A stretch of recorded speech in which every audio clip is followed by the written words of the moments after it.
lấy cái giải những cái subject soi tụm chú screen à khá là nan cái nga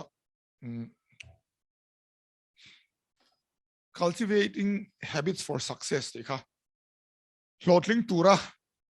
thil chin thar anh tóm mày lotling tura thil chin thar thì nhá a subject chú cultivating habits for success mà thil chin thar lotling turin thì khá nhỉ tóm mày này chuan mà ní cái soi này han anh du duy đâu lấy cái gì anh miếng cái gì chú cái nó thăng hay subject cái nó thăng à tuần này à hay credit kan penga soi tu pa chu credit grocery la kene ki alem ki ron langa ki pa ki credit grocery la kene ta kimi kian part thu ma sia ba khatami kha kanon la kan ne chon claiming ke ma ni version khan kan soi don boka chu sone o chuan lo tel na vai khat inom vai lo tel vai khat nai nom chuan an van intisab ti lo la engma intisab na kan nei lo wa sap thu mal te ang kha chu sap tongin soi kha chu ol thina ma chuang me chu ne lotling tura thil chin thar thì sẽ cần sửa đó này thiên mạo quyền trong trái lalpa zani na hian nang ma changna tel lo chuan eng ma kan ti thei lo le to lalpa I khoi kan mo zani kan lom tak se ni lalpa lotlin hi kan du ani I du zong ti po kan du kharawa fit po kan du lalpa luan chuak po kan du ra tha seng kan du mà sẽ chú mi ti na tur kong chu kan lo thiam lo thina khoi takin zan in hen min zir ti rang che lalpa I chia lo ten an lo I mi te I chia lo ten mi sang sang an lo zir tir kan lo lak chon vele te an ma ni kal tlang lo na kan chan hi I mi te na share ka duwa khongai takin lalpa tharawin ron ti dung la tharaw thiang lim nang man ron ti dung la shiat thiam thena min peng che min ti boy thei zong zong kan do da le I so min kon di le amenงั้นกำลังเฟียตกกันเลยกันกำลังเรียนชัดตกมั่วหันสวิตช์ตัวเองละสกรีนจอกค่ะอ๋อหลังเทมจอกเสียชัดจอกมาเฮ้ยสายนี้ก็รันสวยตุ่มค่ะอ๋อแล้วก็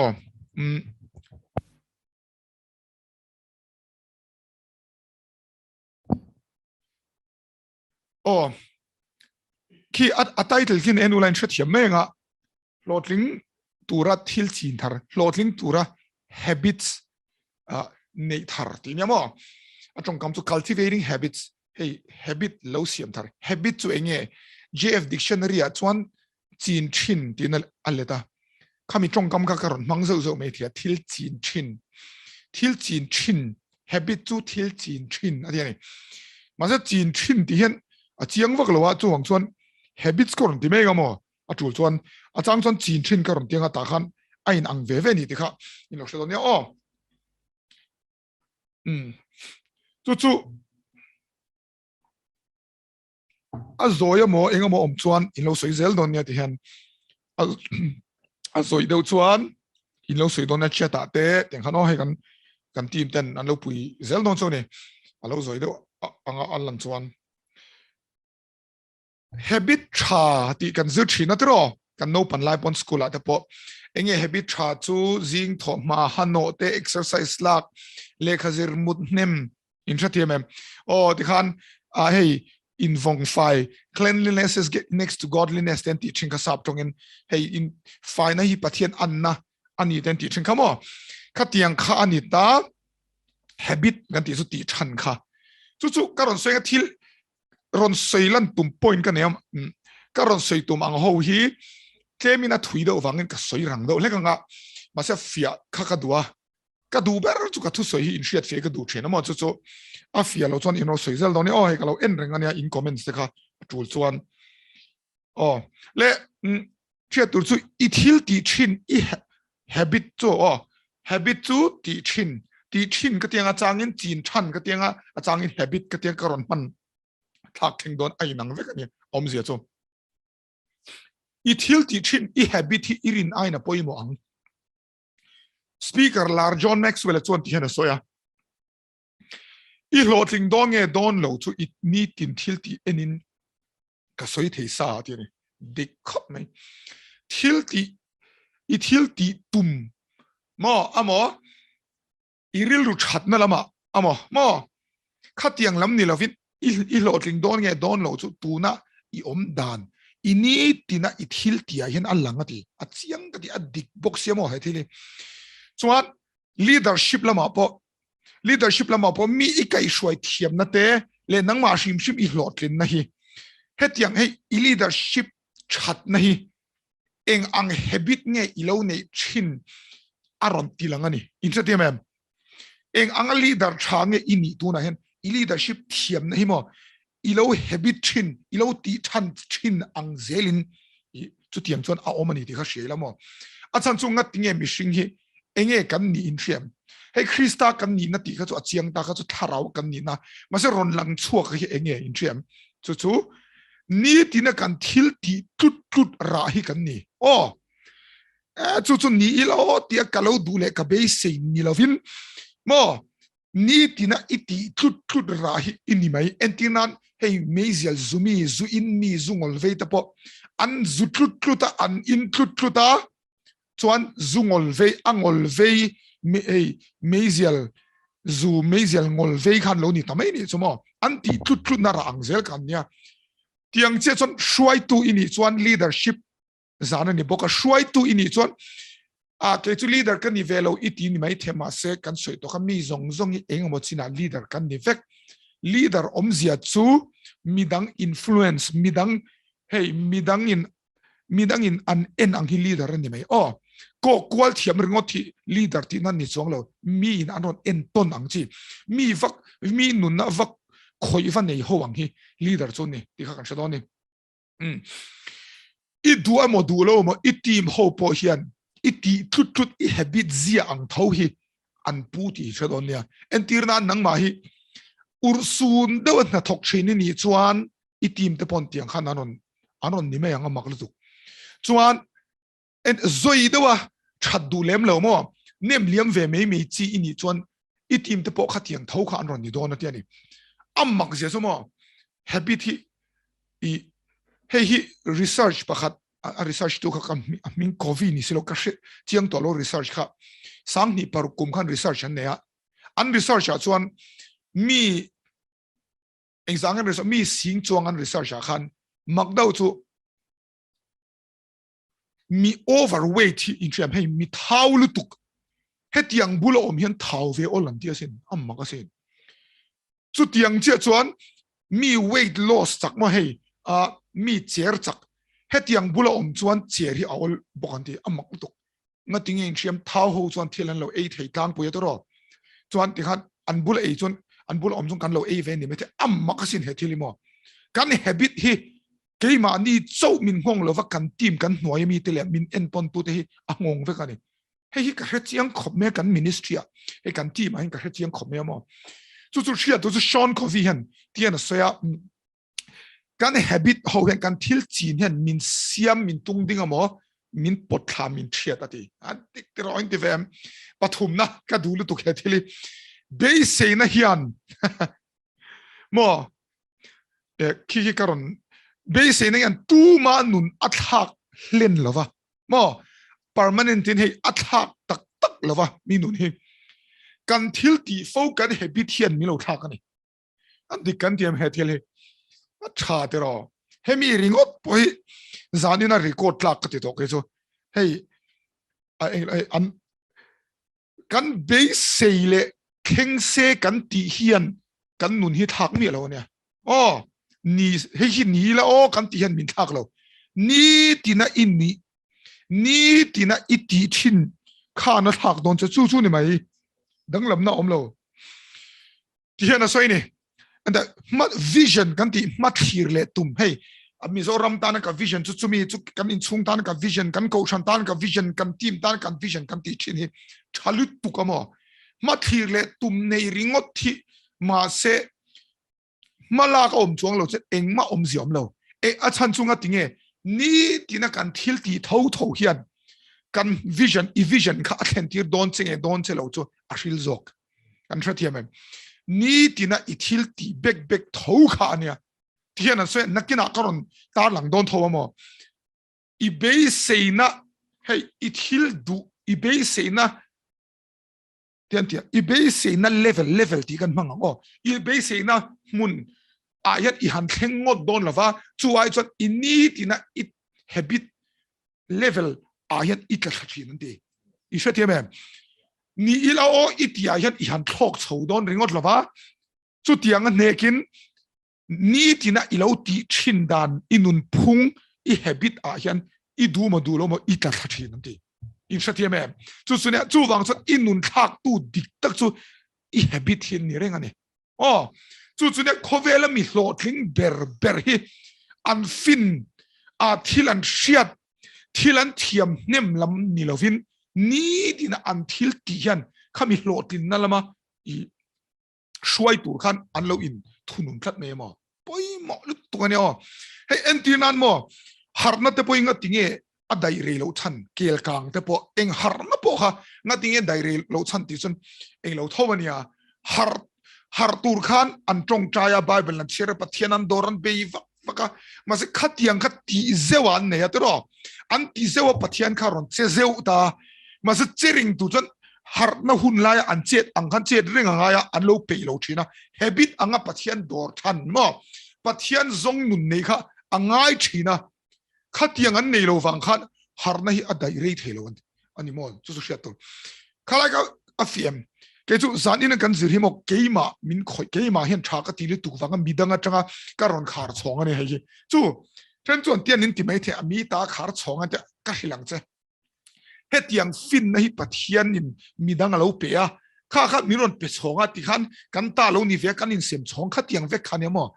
pastor Jeremy upon borrowed information and we thrive on borrowed information at the sub tong chuan information hi kan in puk to na chumi chuan kan in chom atian ni dikkat lu tuk ngo pathian thu ta po mi nan lo man ril de he lampang minon shil ve ti khan kan lo man ve ti khan kan in shil chonga khatiang khan khovel kha chuan leadership le life skills a phe chuan ke ni ai lo culture a khovela mituru deng chuak te ho thu so hi han modify vak pui ngai ngar lo mo angyal ngan nei hian tian letila fu mei hian ka china chang chuan an soi tha theili tu ke mo ka du lu tu he mi pathum nei mo be se na ring ot thian min thak lo ti lai takha ei lo kan be se hi chu kan nga te ro ma ni lovin I be se ni len voina I thil ti zia khan I ti ni zia na level a khan shwai don tho chene tu sonia mo le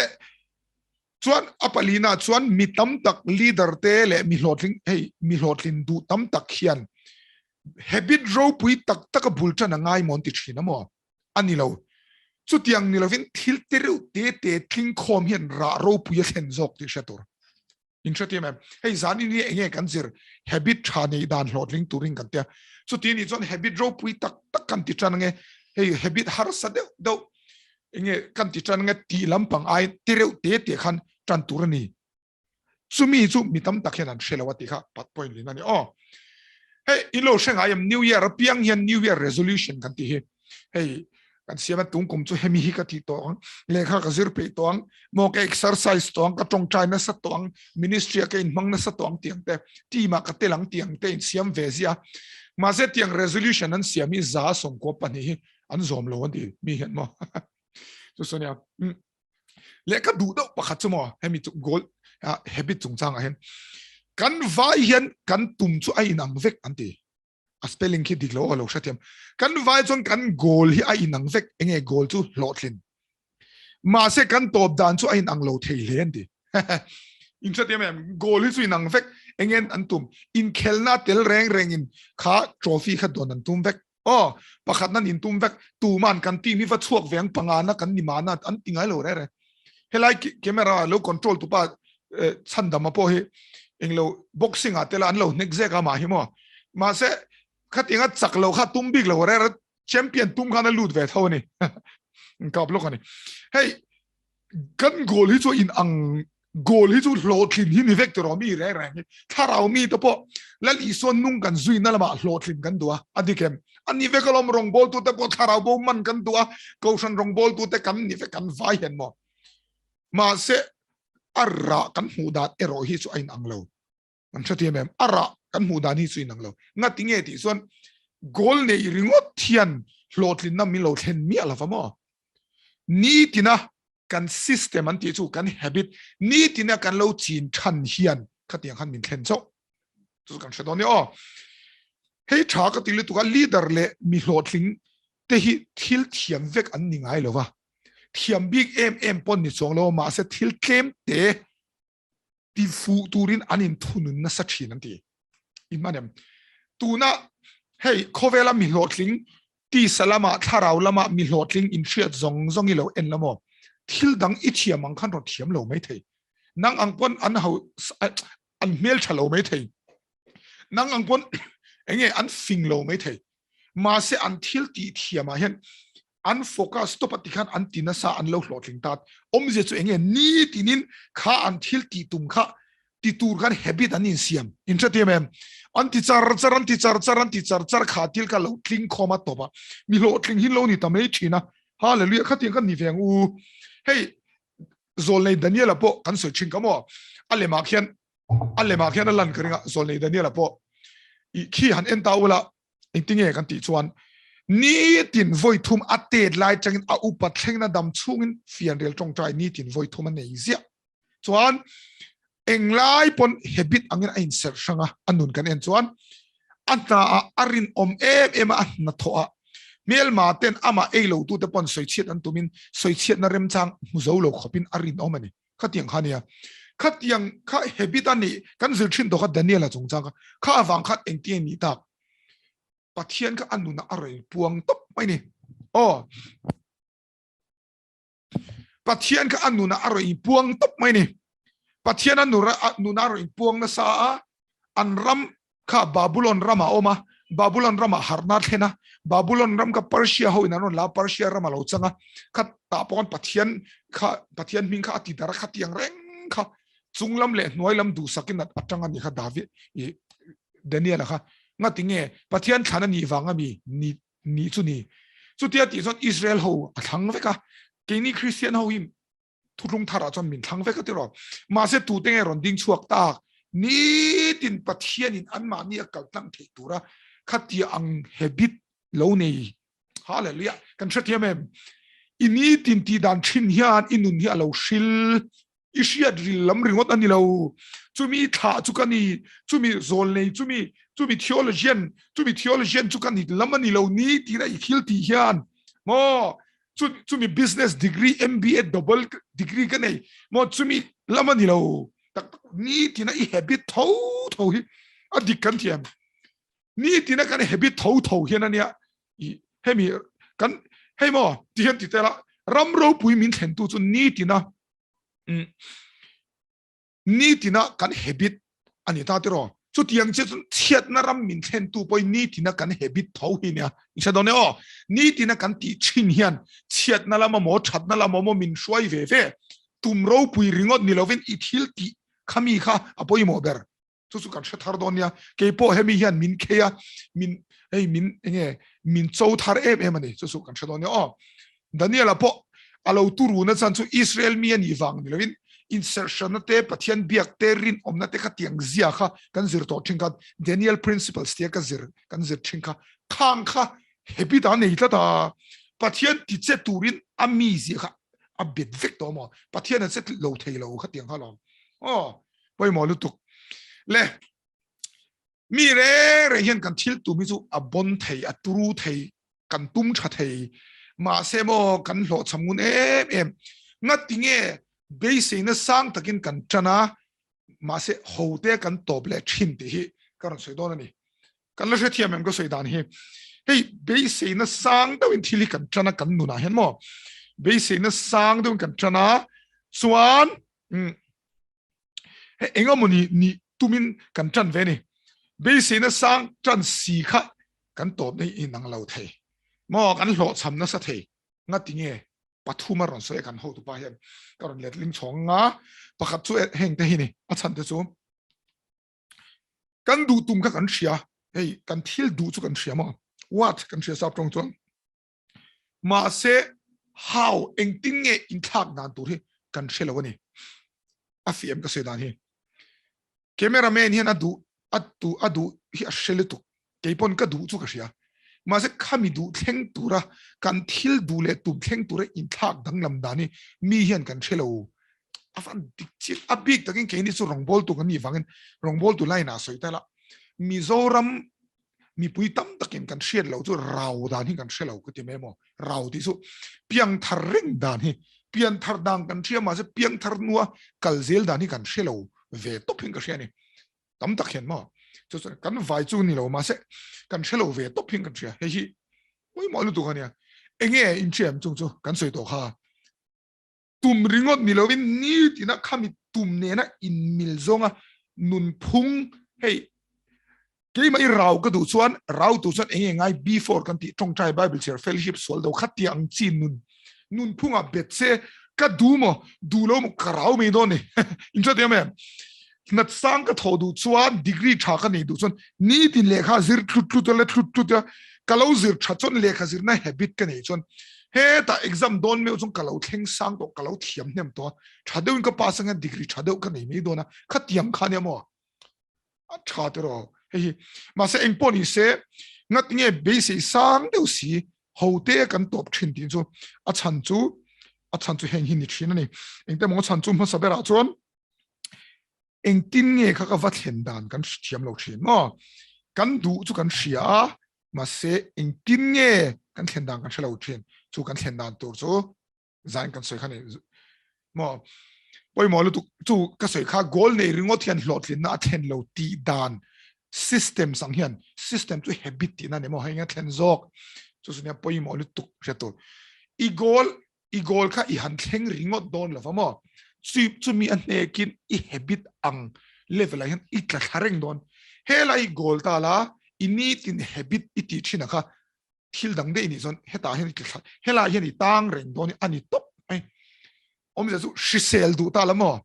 Misisel du ini nitala ni tin mezial zula zugle momi ti charchala zugle mom taksa nga khan I nei reng don I dream I tuma kha chu shisel ani ma se I tak thak na to chu zugle mom taksa kha I pureng don tho shisel lo taksa angchi kha I shatia me kha tiang kha ni reng tho gol ringot thi ni lo habit zoki ani moi mo lu tuk chu so chuan chú vang chuan zani ni kan hriat tur chu hetiang kan zirna chan chu hetiang hina kan thil ti thin kan habit te kan thak chuan ara kha chu alo in thak mai don ni hallelujah lai tha hi ka tiani mo local thar khan athu soi wa fak na se ti la ka soi ni lovin midang tang ka zir chon ka soi wang ne mo kha o so ne lo en ro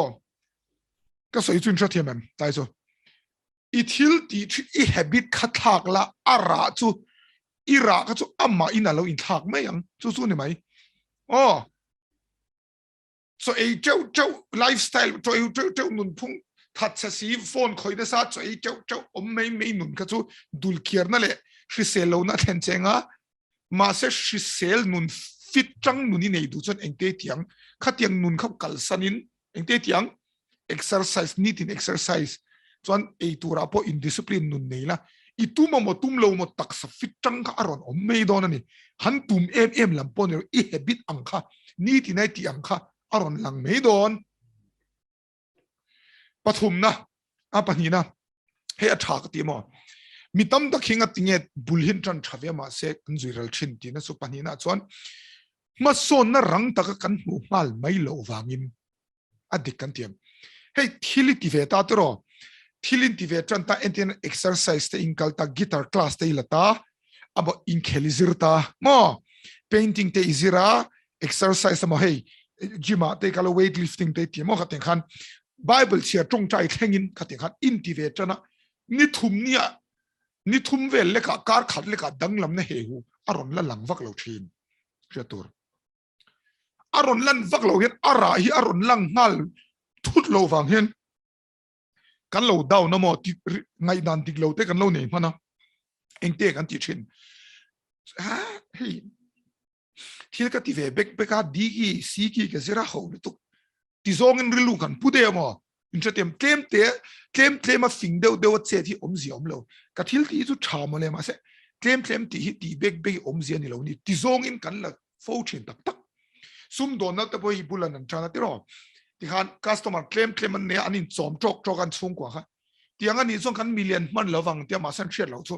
million tu chon tu ma hi an lian thut ngai lo ten zoi na kal chho tharawa pon ni chi tharau million ni turin pathian chuan min thang te meu mas a than na kha tirko pola khan Krista min than na chu min than na ka u ka ei sap trong na fia lu tu ka mo a soi kha Krista min man san ka man da lo mo tin ka tal la ti mo kami upper plus Krista min on pe ki hei alan le zual nan ka ti zo ang deu hin a soi ni polan no ka shu thiam em tharau mi turu ni tu chan pathian mi than ngai te ro mase min thang vek nang po ke po min thanga kami kha nang ma ni ti na tharau lampang hebit lo nei dana zir khan ni turu lo don tat kha khan ta mo pai mo lu tu chu tiang thau chuan hei ngai dan dik lo dang kan ne le chu fing lo de wa lo chet bek hi apoi vak lo ni hi mo ai vok sa thau tui ka tile tu ka ngor ai chu kan ei bel emeng itia claim te itia claim te i zela kum thum vel claim te i chuan heart attack ka i nai mai thei kan thate em achan chu vok sa thawa khan cholesterol chia chi ka heta nge kan vessel blood ai khami arteries khami lung no tu khami ang kha supply tu thisen zama hatian alting khom ta hetiang tiat tu kha thisen zama te tol tola no thau khan khatiang te kha alo pal thei ni kan thate em claim te in itise uzewa ka to pa lo clean khoma chu kan thate em to hela hi pani ne cha ka tilu tu ka mo mas kan thil ti kha ara kan mulok lo wangen lo nual me kan chinga ani chu entinan thilizira ara I mulo wangin chu tiat aom zi om lo itita ani lo pon thil chia I lo ti zo poka I taksa dang lam na lan lo wangan poi lo niang I ti zela I ti luizela to pa I ri chor ta entina mani lungphu cholina mo entin mani khan stroke te lo ni ta khatiang kha aom the ni mo hetiang ngai dan pani adik lo ve eng mo dik lo ve claim at hey chado malak hi claim te ti bek om zi om lo amo claim chopol claim thalo ti hip apoi lo ti ang hi adik lo ve ni introdonia shia turo inun le I leadership ship I lot na inun shim hi ilo habit ilo ti chan ra ani ti ka soinon le chinang apoi mo ni tuk so shia turo hei shereng ru thiliti hian ara ron lang lo ma se entina rin om takin pathian ilo bia rin om takin fian real tong trai bible chiar ineya rin om takin ilo in ser sanga thiliti ru dulowa phone a bol lo film en dulowa ma se ara alang lok lo ma se en chiaro pathian ina hu chiang chu mei baka khovel thilla ma po ilo exar char le khai zir chara mo tian mi is dihan mi respect do ni en kola mi chunga thatna itilang chara tu manan hulo om ziom lo tire resu nang ma khan ein khol khomat tui ang do hina mo hei tui hi tian an chuang ta la tro I chuang anga ti khat asanga hei ta degree somli somnga somruk somsari mo somriat som kwa khat kwa ni kwa thung kwa li kwa nga kwa ruk kwa sari kwa salutuk masa asalutuk kwa thenga chu ain ang vekani tui kha asa ti langlok te alem ki kwa theng chu khitiang khini ma se mo za an ni che temperature kha incham degree celsius ka asa po dilo aso to ni mitam dak chu kan chu tiam tro mitam dak chu thil tha ilo ti char ilo rin oma ilo tong chaya mo ilo taima itizela ara I mulo ma se tizel ro tikat atling khoma engtik ni mo chon za I thlen hunang mo puak ke hun hi om don ani rong bol tu ta u lalpa ta na rin om em ho khamo lo rin om zel ula tu man min mulo chu tiang om zi om lo ra ka chu lo het tiang ti re su akal zelang puak ke pop mayang za thenga kha tiang khan I ti shadon ni o isaringo tolovang iso hunang hi om don eng kema rin om takin tilwiro mi inan lo chopol mei pon chopol vesu ol samte te poisan mu pon mu vedu su har so zong in hel zero shortcut himo thil tam takain alo shi selo setan upon lal I so na cross pum pelin engtiele bokupin chibai min bukula hetiang khovel ramro puina zong thune ina neng kat piang se ti kha lal I so minon pek tur ngei kha setan khan cross kal tang lovin shortcut in ama chibai bukin pek kha atiamani khamo shortcut zong ati hi setan adu thin na te karon soi chan mizoram ajon poi ka ti ro tu nai news kan thiat chang te e ruk na sum du am na atam lu tu ka ni hetiang te nga tinge ti chuan kan ngak pe lo in sa tiam ma sa chu tiang ni lo vin ngak pe lo min ni lo vin ngak sham lalpan a dik tak mi man pe meang lalpan ko pui tu dik tak hetiang swalian tak mi pat mei chena swala ka thu don lo na kina kan nu pui tu ka pasal tu min peng chu mi ma chu lalpa la ka karin omang iti chang chuan he ta eng ma la lang lawang ma se za I thenga nga mo irit om na kha eng te ti kha ni eng ang na idik na chu ron tilang te ti ani mo poi mo ni le ki le pathum na chu mani kan in mu that lo na hian mo that lo na ti khi eng lo hin ka tilang khera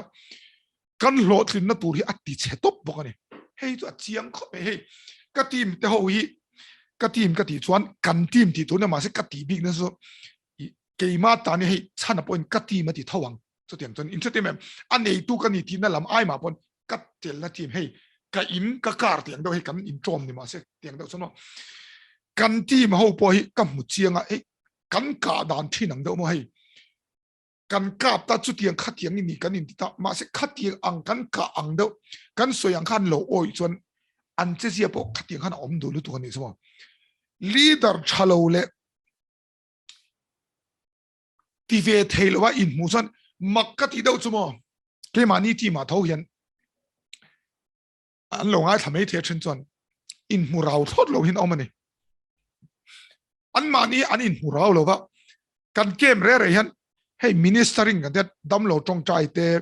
khoi thuk ang si ta healing ti te an ti ve tu re in da lo to phin omani ma senga tin in da lo asan chu tun ma chon an rau tho sianga tinge khatiang khati to lo tura an in da thin na san chu an in mu dan thi ka re ni chu mo an in mu rau lo tak tam lu tu lo thin na shima hian mo mani hei hi chu englo khovel thil hemi positive thinking lek ang hin lo shim mania leader cha ini ti in share lo chuan tak hey leader cha hi an piang chabik ani lo leader cha in niturin habits anin siam I khathiam rau poi pathian in te ati rau thut ani lo pathian atanga chuak chu ni ma se an ni tin habit hian ati rau dan thachi ne ka sei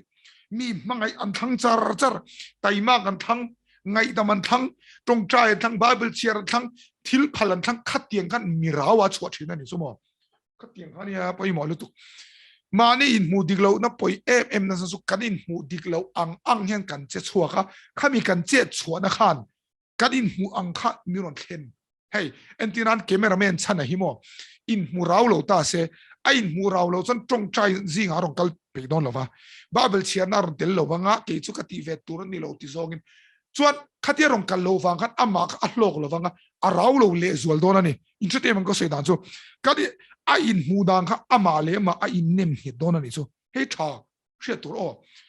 kadi mu dani apoi monia an ni he hi chu ni tak ani ni tak leader chale shwai tu cham midang influence chadeu anga in shet lo chon mo chadeu kan ni he ne ai in ni thei I habit azirian ole so sung ang na tinge I kan clip lo ang kha kan tum kan du chu kan shema se thlen nan du kan she lo wangin bul kan chana kan top ho thin chuan thil kan ti fe ma se ma son na rang tak kan mo lo wangin kan du tok thin chuan kan in mu that lo na kan in mu san lo na hian min ti boy thin de kha she bokela mo pai mo lu tu chuwang chuan tian an tiamo hemi Craig Rochelle soi ka du deuh chu habit thak shimi habit thak wang shima thak tum ni lovin tuna moni tu mangu de ni isate me hey enga moni han ni tum wangin habit hi thak ngu de dikkat khop me ngoro ke tu meisial ka ngei don sada ka ngei don tiringot lo dawin mo meisial zulo mi ka ni don tiang chi isate me thiang hlim na kong zo mi ka ni don tiang hey ende ke chu mi thiam thei ka ni don ke chu mi smart ka ni don mi mangai thei ka ni don khati ang kan ni du wang kan khatiang ni tumin habit thak ngu ti chak ti inchatiam ka se chu dik tak chuan mo tong chai hi ka pe ani ke chu hey cái du ang cho cái trong trai chấm hiện lâu mà sẽ cái tây này bị đa cả thum hẳn tí thế cho cần tí chẳng ta trong trai lại Bible sẽ hay bắt thiên bù lỗ mi chen ka chon tian an on soi thia pathian bulo omin chan vak vak ngai lo rei do ngai lo ipania a fa pai ni ning kara fel lo ma ti a diglu tu khatiang kha chuma a diglo ka ti mi lo han chon lung oi vel ngai lo pathian ma se chu tiang ni lovin trong trai na sathian mo bible chian na sathian tharawa kan thanga kan hei ti top meang kan bonzok heni zu tharawa khami du wang khan tharawa mi bondeu tharawa mi ro pui mi lo sha thiam mola mo tharawa mi enga theng sang han ni tum na khan min ti tong trai pe ni so in chat em chu sunia pian thar shim shim tum chuan har lo tong trai po ngai lo a chu tia ti tak chuan ni piang thar an me a ma se chu ka sei chu mi turu tharawa mi ro pui ni ka du na hian ti top meang min ti tong trai pe ni so in chat em example chu tiang do chuan ka sei chu habit thak shim tum lam ni lovin zani hian tian tiang u enga moni han ni tu mi lamo chu mi tu chuan habit thak angai in chat em mi set ni turin enge ngai le body chadeu nei turin bodybuilder ni ngai ni tin gym ka langai ka goal chu sek to om phong six pack khatiang zong nei hi ka tiang mi en ren hey tak samoi do nei ka du chuan shisel do nei ka du chuan ka habit ka thak angai ta khami ka du na khatiang mi ka ni du dangan ka habit khamin thak don ti kha ani ta ni so tian an soya tha ka ti chu zani na hian thil hi tum turuila thil pathian an ro pui maktak le ro pui takena siam cha chi shela tum turuila mo chu wang chon tian tiang ante tian mi pakhat sai chu mo bulchan turin miro pui ni angai lo mase miro pui ni tu chan bulchan angai ti try tiam ro pui ta ka bulchan hi ngai lem lo mo bulchan turian thil ti chan turin chu eng mo ka soi amzia tharawa mi ro pui amo business lama mi ro pui lekhazira mi ro pui music lama mi ro pui ni idu ta mase bulchan turin ila ro pui don lo wani i bulchan ni tu ma bulchan ni ro pui ngai lo chu wang chon bulchan turin mi ro pui ni ngai lo wa mase mi ro pui va ni don chon bulchan chu ngai in chat em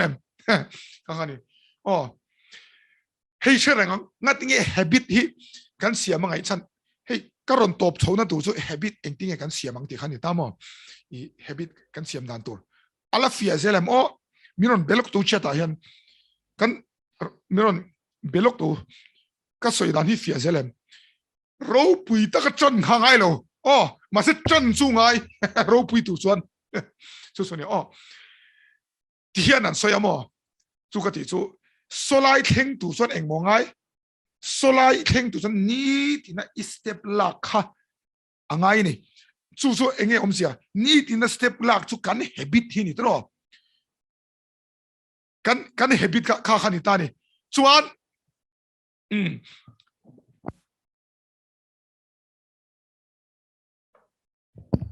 kha kan habit chu ni ta tro ante acha je chu habit hi mo hei makka ti to chu mi kum exam mo chung hian an study mo an study chuan duke study in an zir chua chu mi sing tel an study ni chu mi kum som thum panga chung man in study mo chu an study chu ngoro ka soipol duke study a chuan mo sang ni som parukan nei chu sang ni parukan nei chu ni tina kan thil ti hi helai lo nga tharo ni te kan thil ti hi kan decision kan du than na kan ti po ani kher lo wanti and ni tin kan thil ti za asomli 40% hi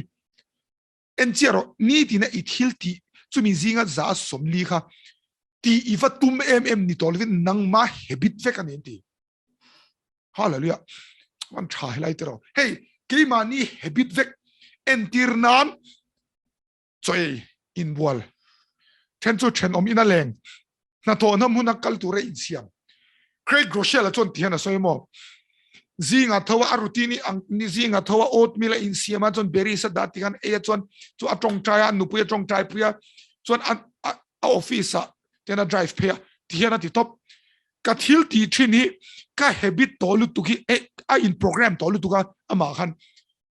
ka in program to lu tuki motor ka khallai po ka shelo ti cha hey office inche te ma so dan so office a ka kal office a motor in ka drive ti po ka in shelo kalau ti reng to ti tiang hian na machine kan lo nun mo en zero ni lenga I hun man kha siam za somruk khachu hey heta ikal chumi tia tilwina ini tia mas za somli chu nangma habit nangma lo in program to khan yasin hey inche te mem hey poi mo lo chu fang chuan lo me cha chi tiang ka ngai to hian e kharau mi turu ni tu hian 40% automatic low in program to set ro b4 angte tiro Daniel principles te kan zir thin angka low in program se zing tho vela kan tong chai lai po shelo khopin bible kan chiar pathian ang kanin po ti po hey shang to lo khet ke mani hen betop se amo le khazir pe na te exercise lak ni abbe hian betop se fan chaom dro kan soilo nga program chu hey motor khal thini nom chon motoring khal vel kan kan accelerator tro kan pump chia kan kutiat automatic in real ruin subconscious mind anti real ruin alo in program ten gear kan thak mal tro hey india ra ma chon tiang kan khala kan veila ma gear oma chon kum som chong motor ka khal nuwa usa kan zuzina anni chu ai automatic ve kan gear hin mang lawa ase gear mang chi ka khal ve shim phim do ka thiam zo ka clutch om kama chon ka zu khal ve and then anu is tha ka se anni chu an steering om ne helama veila ma om de ni zuma ke mani passenger om na lama hen in chat ro hela mai no om de hi letling zong in chuang chu gear hi ding lama om ta ma sen te ka khala bo pu sang te kar ka khala te ka khal te ka res che kha tum me long ka veilom kan tuk vera va khoi ni chu mo enge om je chu ka khal khan gear ka thak ti pai ka hringai lo gear ka thak ende kum som chuang motor ka khal to gear ka thak lai ka he mang lo in chat hey subconscious mind na in program vector mo hey habit lutuk to khatiang khanania khatiang kan thil cha hi hetla ma hen lo in program ta se mo chan ti ti ngai lo hin hetia erase vela gear thak ang khan kati mai chan chu zing tho vela tu yen in ngal zing an tho vela tam tak son phone an khoi ngalang phone an khoi ti pon in chelo kan ministry apon om apoi hi ka te mo phone khoi shat lut tuk eng lai pon trung trai lai den phone an va khoi chin hey khoi ti pon in chelo ai in program to na sele tuk khatiang khamo khatiang kha kan soi lo kan so le shia tu chu thil lian chadeu ti reng dan chu mo tereu te ti char hian an tiane chu eng lo kan zir don in base eng habit siam na kan zir don base sei na atangin thil chati katipa base na atangin habits lama kai sang chu ti ni afiam ka sedan chu chu mi chu thleng se o ti ringot lovin thleng turin habit in siam ro chu tiang nun chu ro pui zo ko kan ti don Craig Rochelle sei chade chu mo mi lo tling chuan tianati mi lo tling velo howin anti zeu hi ani chu regular den ati char anti chai dem mi lo tling lo in an lo neng mo mi lo tling chuan helai mi lo tling lo howin anti zeu thin ka ani chuan alo ti reng thin zeu ni loin alo ti zia thin kha na ti lo tling ta a fiam kha le chuan habit cha dai rei tir dan pathum ken karon top don ni zain kan soi dan hi zain kan soi dan hi afiam afia ka be se hey lo minon bezel ula ka en theni chu karon remind le lok chu wa kan eng lo line hey lak lo vio ma se kan crusade kha Thursday zana tringin chuan zoom tong tra hi chhun tin kan nei zian ya dar nia I tong tra na ka pathian ni na chang don ani ti shen lo lu don ya hemi link ka thoin le hemi step 2 mi kan soinga kan tip na turang chuni tamo habit cha mei ba ka dai rei chi ni dan tur kan zir don ni le number 1 habit cha ka ma sabera tereu te tiro bondo ti han kan tu mo kan lo cham thina bondeu iti thei chon a thareng ma se tereu te hi iti zel chon hemi ziak tu pa Craig Rochelle hian kum som ni chung hian kum tin habit khat hi kanuna ka belzia ti ro pitro chu achan chu tereu te thatna san chu mo tereu te thatna chu atet wangin a ol sama alang ol sama chu wang chon min ti phura ni chu in cha ti mem entian an mei ni tin deiria ka zia kang tiang chi te lo ti ro ni kar khata voi thum ka tla nang tiang chi te mo in cha ti mem an ro pong ke chu leader tha mi dang ta na mal som na ka ni ang chi kha tiang kha chu wang chuan mi dang ne na lekha ka thor hei an mani ka pom zia ka mangai za tiang chi in cha ti mem he tiang hi o leader ti dan chi nia chuan he tiang iti thin ang hi alo tling khomanga irin aina turuang pakhat Simon Sinek soi tumo hano hi achatna kan thelo jing thole zana kan nota mas areichia englawang do hi ni mai ti kan ha hi lo selbi mi thren katin an ha a selo wangin dentist an entira RCT ti te ngaya masi kan ha sela tiang do khana ron soi ni ke poi ka hai ka lo uluk vak lo thina duang hen mo mudona no kher kherte ka lo ching lo thina mouth wash pan te masa ron na ta ti khan ka fin phane so mo anu ron na le ti khan ka ti chale a re le na ka tiang khan hei ka tiang han na chu bacteria ron khen ni ta khang kha no that and ha no de war nge tu zinga no tu la zana no tu la mo mouthwash antibacterial lang hi sham hei he tiang hi man than te tha kan soi me mi chu khang kha tiang te ro te kha mo entinan pakhat chu mi pakhat pon ka floss thin hei floss tu shuya kherang hin sham tiang hei dental floss ka mangang ti te a sel ta ni chu mo tiang te khang kha ente engte mo tiang ti te ro I du chuan mo hei Bible chang kartin pakhat ka bai har dang ti te kar khata pakhat chia mo kum khat chungin I bai har ne mandona nia im kar khata vai khatle atlep e mei I ti chuan ani tu na han exam I bai har in la kha le chen la li soi lo zui to kartin pakhat bai har tar I bai har ne motang khatiang khani me o chu pai mo le tu pani na chu tilang saro obvious anti hey it hil habit tum khat tilang saro entinan habit chadeu chu voi thenga ka ti himo englo engte ka ti hey habit chadeu chu voi na ka ti hi duang jong ka ti lo ma se kam mu do le ka tho velan kam mi thian bible la mu ma saber tur ka ti china ke chuan voi theng hian mo phone ni kan lo khoi chang om ta phone kan khoi hian ka ti dan chu zan hen bible hi tiang kan keu le te chu mi bible chang chu kan mule zeu khera jing tho vela po bible tiang ka bana kan mule zeu khachina hetiang habit me ang chi te mo ma se jing tho vela in zewa kal san tur ka timi lo ne ma se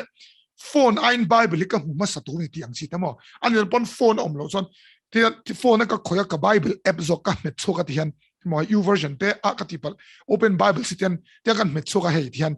khatiang habit ang te ka enga mo halo start la chumi ti tur chuan mo entinan thadawin I habit chan thardu khamo I nang ma ti tura pui tu chuan entinan thadeu chu I mut na mun I lu khama bible te da ta la in cha te mem oh ka tiang do khan amo vitamins te ni ti ni ei du ta ei du kha zana khan izing tui om na mun khan lo da lok la ang chi hey tilang saron te ni a thatop amo hey entinan exercise sangai ta ingai to phuru tu I phur lai khan kham sneakers exercises to outfit ka heta kalkung han lo da ta la mo I shati mem hetai I khumbula mo khan khatiang chian tilang sarla ani lo pon Instagram khoi vak to lo WhatsApp khoi vak to lo I du chuan khami kha han delete amo khami ai khan Bible app te khan da ta la ti ang chi ni so khatiang khamo tilang saro hey nang ma I habit ron chok tho tur kha tilang khero tiang chi kha hey chalu tu kania oh apu yang se chuan pathum na chu make it automatic and sap tong chuan om sang ngal the angin siam ro hi ni ta automatic in thiam ke ni chuan natural hey ni dan sa kan tiang kha and tir nan automatic chu jing tho vela tui in tiang chi kan ngai to lo ka ti khamo te po motor ka khalin gear ka tha ngal ini thau mo hey chen chu in scooty in chok chang na tu kain chwa vela ngai to me lo sira helmet in la nga lang do hey i se to lo wi ti kha chu tiang do chon kan nun hi tam ta ki autopilot an dia mo mania tia autopilot in chem ma tia om top ang he hey mania in khal kar le kati hey thona le Tesla car ta so autopilot te amain tian in khal theta tia va khoi ngai long kan nun tam ta ki autopilot in anung anti ka sai chu za somli 40% hi za 40% hi englo shiat po kan shelo kan ti khamo hai kan habit me shemang lo ti ani wang khan chu wang chu ni ta ni chu wang chan tiang ka ti ani inu na mo I habit how hi automatic khoba ingai to mi lo wa ti iti hal vut ang mo khati ang ani theina turin engte tiang intentionality ni sap tong om le tum kherla ti tluk la jem ti tluk la chuan amale ma kha I thuak heta I shiat lo zok I subconscious mind alo in ama kha alo in program nga alo in kholanga shem ingai to mi alovin ti khan a om to don ani kha poi mo ko ti top ante it ke pen re it hilti shim himo I identity te inni na ngele ngolvei izu char ngolvei ni na ipan tol I in char I in chiu char I mom char ngolvei ni na lam kha ipan tol film chalawi en char I en a piang khan mi hur ni na lam kha ipan zel isha thiamem khatiang khamo thil pe ki pethin I pe ka piang khan mi thil phal ni na identity kha ipan zel intratemem trong chai bible chair fellowship pathian thu oi tiang zong sual do iti a piang khan mi rau dik tak ni na lam kha ipan zel ti ni tha te ro hi chu sonia chu wang zon het yang ril lu hi puang che kan zo don na ya hi ni nakina hun om tur future lo hlotlin tum kha hlotlin na ngai lovin voina tlem irit om na zo kha hlotlin na ni ti siang che ti khan emo kan cha ti mem oi mo lu tuk kha o hei cha ka ti lu tuk le kha kan kanan I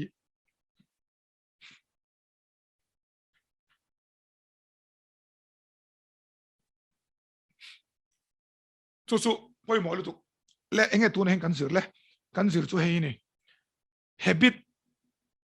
habit hian shia tu chu in read ein habit si apoi mo ang habit chu kan thil ti than ni ti kan ti theng kha tu mezial zuk habit an nei ma se khat mezial zuk habit hian enge thlen non che cancer bronchitis asthma midang hena cancer thlen na poisa hek na tiang zong midang ta na nok na tiang chi zel khanita chuan I habit hi inuna irin phak bakin apoi mo ang ti khan irin phak bakin habit apoi mo I hlotlin na le I potential switch lock khatiang kha initin I habit razel ani ti shatur nang ma hi I habit sang kling khom ini top isate mem tunge ini I habit sang kling khom ini top I habit hian a siam che mo apot tha che chu suni base na le vision nei bon ringot nei turu ringot thian khoya ma thlen don lo che khami thleng turan ni ti nai ti vision turu le base na turu inei ma si I habit kha azir chuang lo san I thleng don chuang lo chuan I habit angzel khan I ka thadon kan ti kha mo kha poi mo lu tu hei wang hi na har na po om reng thailo raula ma po kan ti kha ma se mitam ta kan habit turu de wat na ngai mon ten ni khelo tlemin ani thei mitam ta kan goal chu kan nei tha ma se khami goal theng tura habit alo om tat lo ti dan thang om si lo khani chu suni leader chale mi hlotling hi thil engkima thiam le fing beran ni lo ma se habitin an ne an ti thluk tluka kha kan hlotlin na a thlen zel lo thelo tat me ma apoi mo sin he thile chuan Daniela chungchang ta bo kan zir to kha nga tinge mi tam tak hi an kan tu ma thal tuk ma se an hlo cham thin ti chuan kan soi kha kan tum kan shia ma se thlen dan kan thelo chu tak chu kan zir habits mangin kan ti kha pathum na chu goal hian hlotlin na thlen lawa system zoken khami habit system kaldan phung hian i kaldan phung i thak lo chon inun hi ain thak don lo ti zia kin ka pengam che ani top mai i kaldan phung i thak la tum lo ma la inun hi ain thak don tho tho tuna i om dang kha i du tok chon i ti dan pa ngai khan om la thil ro pui zo kheni tum chon i kaldan phung thak la tum lo ma la i theng don tho tho chu so ni ha top kan ti dan phung system kan thak chon ara a kha chu ama in alo in thak nge ka ka hriat tur chu so ni mi tam dakin nga tinge an be don san ti chon thil kan an thak ve bulan chana ran mu ngal mei lo wangin an lo nual thin chu tiang ani lo huna du rei kha tui khami tui so wang do 100 a thin tlen kha angai ve thin ani rong bol tu te sum dong te eng kema ani vek hei character thak du te kha tiang zong zong khamo ani vek ani chon kanin mu that lo na hian hlotlin na ati che thin chu wang chon in mu dig lo chon dig lo ini cheanga in mu level ang kha in mu dan kha ron nem he zel don inuna shtiamem ke chu ka thlin ve lo iti wangin niam zok i thanganga niam zok iti chon niam zok ra i monga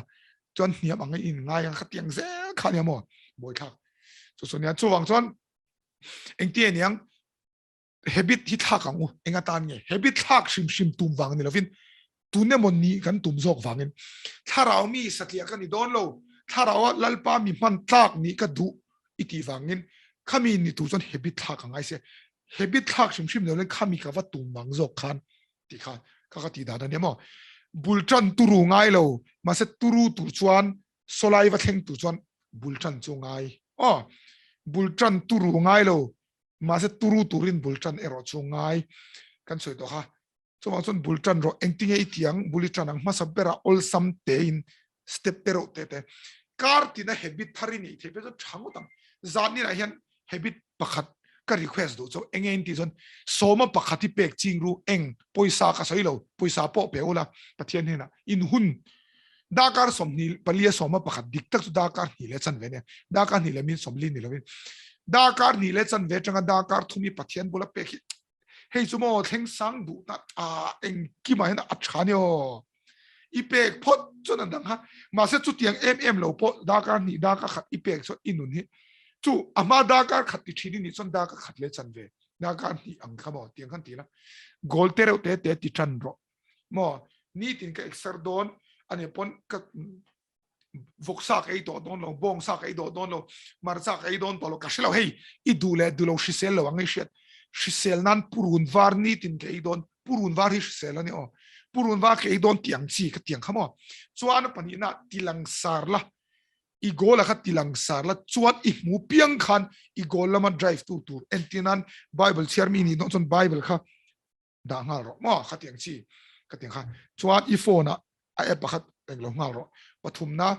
automatic ni ti ro I sathiam automatic khopin tingu nang che ngai tua mia lovin ke po fo tiang kalo ti lechin ka ban hei sana ka bun himo sarmon lai tiang kalo ti lechin nga tinge hun ren changle in sathiam anga speaker ho chu hun ren hi ngai ta zain po da ka khata king tap to ka tu sei so wang chon ten hun ren ngai kalau en le chin ten mo ken le chin ta kamu ka har te tiang kalo en hei tiang khan mo hei ka automatic in om to ni khat tiang khop khat automatic in ithil ti tum exercise la le khazir tong chai bible share fellowship mi mangai entertainment thil swal kal san ye ka va in chilo hey habit zonga zugle mong ka kal san te habit zonga cold drinks hey soft drinks kal san te mo hey englo junk food hey American junk food ang hey KFC te McDonald's tiang ke ei chowen ko khi ka in to ni adanga chu ke in ngai lo shim tak satana chalo mo ka tiang chi tiang ke in chir lo ni chumo habit thatop so ke habit ke ma min kam tlat tu min mol tlat tu pakhat om le chumo fian real tong chai le bible seri dakar thum ka ti lo chon min mol tlat ni ki min hey sa khona diglo anga ngai lo la khatinga min mol kha ka du ni so injate mem ke man ka du chen chon in mol tir lo an du a in mol tir lawang an tia chon minute nga le kan tong chai an du to ka khatiang zia kha ka du lo ke so hey lo tha thiam lo ko la ka khar na thawa da khar tum tong chai lo wanga in thiam lo hit chu lo emi kan ta chu lo ni in thiam lo tu ran ni mi lo ma ka ti tum zo ka so khát tiếng tì lâu vàng in nem ai chọn tì mấy dọc nun cái đồ thì na này rồi in sẽ đem em in hey tì mấy nun na gan thum trong trai lại Bible share với nên cả là phalo nimin bon cái phalo nimin pia khăn đa cả ngam hey cái soi mấy số mani soi nan mình hey cái duang trong cái trong trai lâu mà sẽ bắt thiên bula cái tung Bible cái share cái struggle về cái tiếng khăn khang cái chú cái rin chú bắt thiên bula tia có hiền cái lui focus char thelo mà sẽ atharau le ka tharau kan in pol min khoi dang lama ni ti ka ring bur tla tamo abula omrei de ka du thina chu kan soi me mi su ke ma hen ni tin me hen khoi tai mi fian del tong tai a automatica he chu pathian ro pese ka lom ve to bani so mo voi ni min then tir ka tilo thelo he mi ka khoi tai nun hen ve thlat pathian in ka khoi ka fian del tong tai nun hi mang ve ka ti thlat ne so ke so mo da ka thum ka duang za na ka ti son min mol tak ke so mo min mol tu hi oma nuam cái thì cái tiếng min mol rose à trên thật sẽ đâu ra in mặc tiếng sai ăn thì đây nga chút tiếng ăn lâu thật chết vàng á in soi tham mòn hi ăn đi cái đủ lâu cái chân mà cho ai chọn min mol sẽ khá lên rồi cái đủ rồi cái thì mấy mình rồi lệ cái tiếng khác nữa sẽ ít hill tiếp piang khá ít cái bên piang khá in nè nem hết zel tua ni thì cái đó nè chọn cái xóm chọn nặc tuk chun dar ni trong trai à nang tu ka shoi tu ri ka chiam to lova ma se kan ti ma mi te zoom regular do mi sang sang hen an shoi thina dar ni zoom he mi link ka thogen dar ni ar lut chatla ma se ti fellowship du chu dar khatle chan ve tangin room khan hong to do na mo han khatle chan ve tangin ti khan du hona ti the chu wang chuan I ka ti khan kan lo ti kan som vek chu ni zoom trong trai chin chu mak je chu mo lo en lok room dik tak son midangan obamo trong trai rual hi chu har mi lo ma se mani choin phone na trong trai tu ra in thu dun thang hi mo tu ne hen kan ministry apo hen tu ne online a hen tu na mo hi ni tin hen mai ngai lo en chiu la an nu na hen dang lam nan mun na sang tong kum khat don trong trai hin kal pui to ne mo ni tin pathian man la kun ja aro pui sin dar ni rik to khasan tu sang khan biak te zo tu la pu biak te sang te nu biak tuang te zo tu la mo si lai te pon yang dar ni rik to son tai ronom dong de ro automatic to hanga chada o me nya su ka som zo ni trong trai tu hian mo mani ringo chon har chin chu wang chon phone hangin zoom hangin ti hian phone a dar ni atanga dar thu mi kan trong trai china ti sang trong trai subject kan tho a ti khan mo kha bi link tho khan ni mai tu na mi link kan adang lam ngai lo zoom a chau YouTube at lo kan tam lu tuk chon YouTube ngai me ti ma se tu na chon kan la tam lo voina po som nga le ti kan lut ro pui lu kan trong trai na mangen pathian ni mi tam takhi a chan chuak ti kan ning ta mo kan trong trai wang hen mi tam takati dam ti chan chu lung rualin mi som tum som li som an trong trai ru a chang ani mun khata om khom khera ti lo kan lung ruala phone a heta pu minga Australia tang ten ron ti dei mo ina ti ma cha je so he chuan a chen bun sang jan kal barma tang ten ti khan trong trai ngo ti he mi trong trai ti ma ron tel la ka ti khop me chun tin dar nia du za ti tel thelo pon lo on la trong trai ri te ka ngai tha top la mo jan loudspeaker ren chade o me nia so ram le nam tan te kan trong trai tu nai pe chu a thale zo chu ka ron soi ni so le ka ti ka leadership and life skills kan zira tam tak so na chul la kan shela leader kan ni lo wan te an ni lo ngai tha la leadership and life skills tia kan zirawi mani no tharau nun le engkim tharau nun so ni lo sum don na le engkim mishing inkara hlong na turi alo ni zia ne choma kha so engkima sum dong da pon an du ve hetiang zir tia na hi choma so I Bible study ni chi alo voina mi hi leadership and life skills study ne chu wang chon kan ti dan po englo han karon ti lang don mo life skills ti kha chuan khong in kan channel hi la subscribe ro chu subscribe to kan long yen chu chan chu rong bol la ka in ti lo thing ve zel ta mo mi khan mi dang ne lo share ula chuan e ka trong nem de la ka mi lo sha thiam lu kan ti lo rei to mo chuan kan ministry group a program dong char do chu group kan siama breakthrough world ti ne WhatsApp group pakhata tanga soma mo chuan telegram hen group khata ma telegram a chun mi noi hi lai kan lenga WhatsApp a chun san hi leti chuan a thei kan telegram lo download ula khonga in a link kha lo ti lang lok te a link kha telegram WhatsApp ang lo download ula ta khan lo lu ula breakthrough world ti khan kan inon lu tanga mo ta khan kan ke hian WhatsApp ka mang lu tuk si lawa chu sunia chuan group siam fel kan nei lo ka mo tu lai hi chan chu tong chai tel thino ka group 9 na group 10 na da kan tua group 10 le kan kha chon group 9 na no kan tua chon ma na tanga local changa group 1 na da kan tu ni chu khatia ka chu wang chon intrate man kan in shuffle deuh lek kan in sizing deuh lek ka mo chu chu khong ai in lo do sam do ni o chuan i ente chana breakthrough wall englo shim whatsapp link kha i 560 ve ho kha i khatia kha lo post box la mo kha kan lo elo lo khong o kha zai kan zir hi kan lok puyam lal pan thu mal som ro se o le I zanin kan zir kan lok puyam ti kha karon zot tol du chu chan chu leadership life skills mi zo hin ti ka tui ka shelo lu tu ki mak ka ti mo a chat the te re thu soi min chom ngoi ni ke chu mo sang ni pakhat atanga sang ni panga theng tharau thilim ka achil lai ki po tu na kala achil mase khalai ka shia ti lai tharau thil man ti ka trek chok china ni soi ro pan ti mang anwa rin na chungchang pathian thu ka achil sang ni paru ka tangin rin na tien soi jong engtiam hei chung ri hi achengoi ngoi angkhan tunin leadership laman soi hian chung ri hi chatop ani chomo chu chu heng hi kan hlok pui chon achang chong ka ngai to thian ke ma hian mi hian an hlok pui tak tak o tui in wang se ka ti thina chu chu heti ang chi hi in hlok pui chon min on shil na se le zo lu ka ti do hle ka mo ke ma sermon bi ki chuan hei min on shil me an nu bia ki to chu tiang chon soi to so chu tiang chon soi ron te khang a chalu tu ka ni kan lom tok rong bol ho kan nya ke chu mi in hong tak ka ne ani na ta ka chon mo ka tiang khani ta chu chu in hlok pui chuan kan chun zom don ne china leadership life skills mo mi dang hian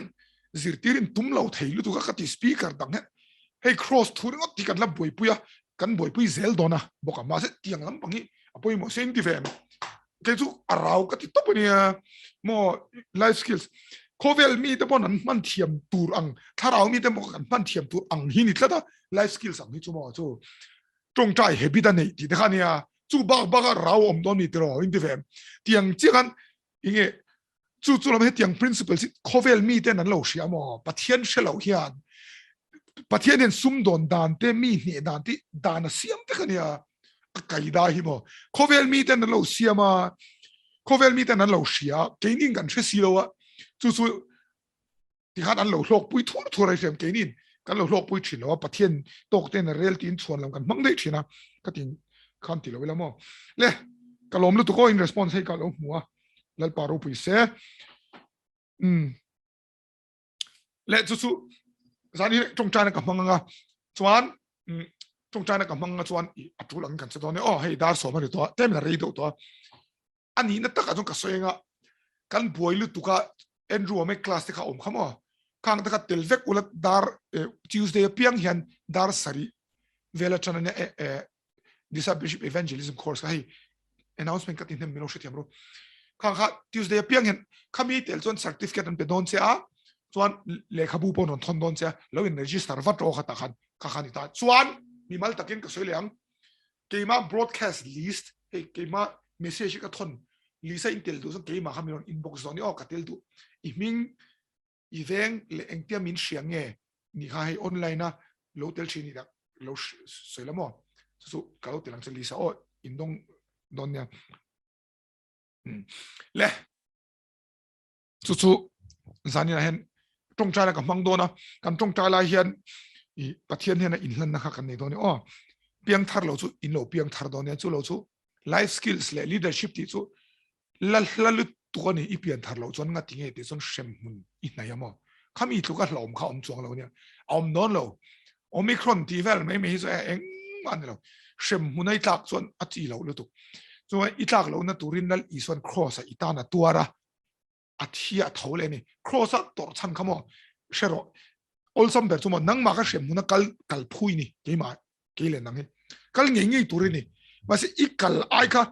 khovel shem muna injetem cross a mual pho cheberin lal I na tur sak dei che mo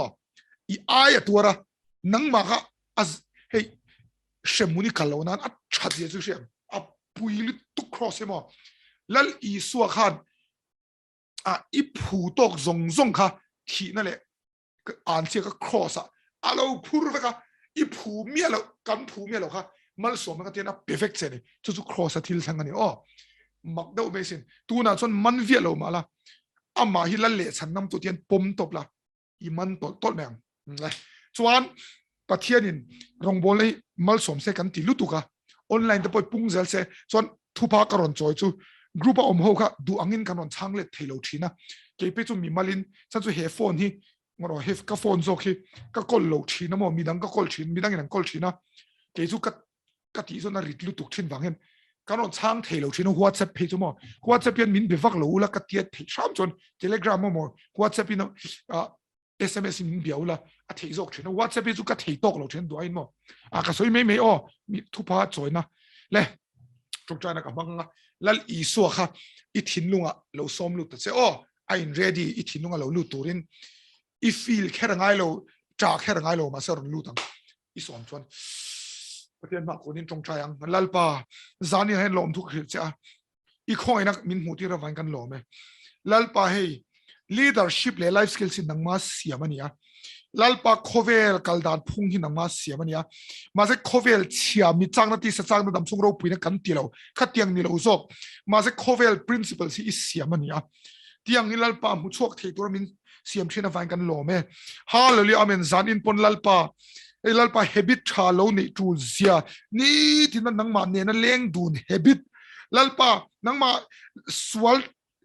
job ang daw lalpa tri mi swal hon nun ang hallelujah pola nga chanchin thashil khating ve habit ang kha siam turin nin puyang che hallelujah lalpa tuan lalpa ithil ti then on tilang che unaw tu tuan piang thar lo kan om chon tian lo soiro I om huna kha I thei pe chon ban pharla I thei lo pona poilo tian lo soiro o lalpa tiro le mi swal shem hun kal thak kani ma se ka kallo na turin katan cross a ithia I thole ani lalpa chu karinge tu ne hian ine na ka in pumpe ke ka swal zong lo ngai da mong che I swami in ko in lane tharau thil min chung khatang che fin na min pela leader chataka min siamang che I swami in amen hallelujah lalpa tu na kan tong chai pui zong te lalpa tu na habit chang ma mo zong te khongai takin khongai takin lalpa habit chang ma mo zong hoi lalpa I tharau thiang limin hallelujah amen habit cha chu lo zir tir la amen lalpa tu na hian hallelujah amen chian tu hei ka som lok chu tu na khan mo kan zirang khan langsar dawin isiam thei mem habit chu hei hi siam la ka van ti em abik takin online bible study member ho hi chu ni khata hian soma pakhat ka peng ti hei tali chun ti theila dakar som ni pali fian real ang em mai thelo ni pon dakar ni hi fian real tala dakar khadang le hi midang hena rongbol tala amo dakar khatle chan vet fian real an dakar khatle chan vet rongbol kha chu al nep lu tu fian real tong trai bible chian han ti theila ani la pon la tingai lo chan tran claim ulamo dakar minute som ka peng pathian hena minute som panga tiang khan hallelujah kap phone ami thil ka dili tam ti habit te thil thalo te nom chu ka dili jelang tiang habit hi han nei ulamo in mui nil don lu lalpa ku thi ichunga thling don lu tu jo pakha shen ro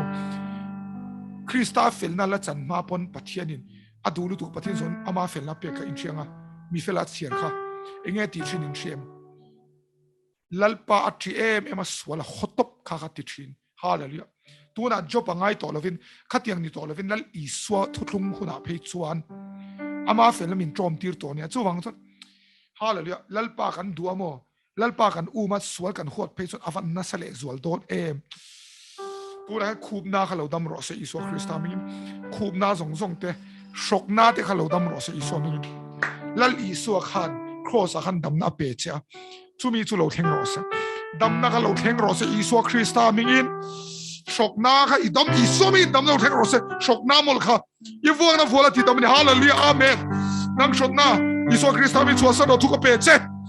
Iso min thuka pe che ni shokna chua sano Iso min thuka pe che Iso Krista min alang tlat me mo kufa lampang kufa smuggling an in ka hlo ma se kufa e nge ka hlo kufa ti hilanga khalampang im nam noi e chi mo atu lo lu tu cancer thlem tu che ne mo kha aphor me sa zani na khan lalpa lo pe la ani na chwa zale nang che lalpa hian na chwa zale thei che ani hallelujah amen lalpa kan lo me ro puna zong zong kan la che kan tu soya hallelujah amen pumna te iso mi lo re rose hallelujah amen lalpa kan faksa kan choi mo che imi ro pu rose hallelujah sa kan hun bana vai kan lo me iso Krista mi lo chu kan dile tu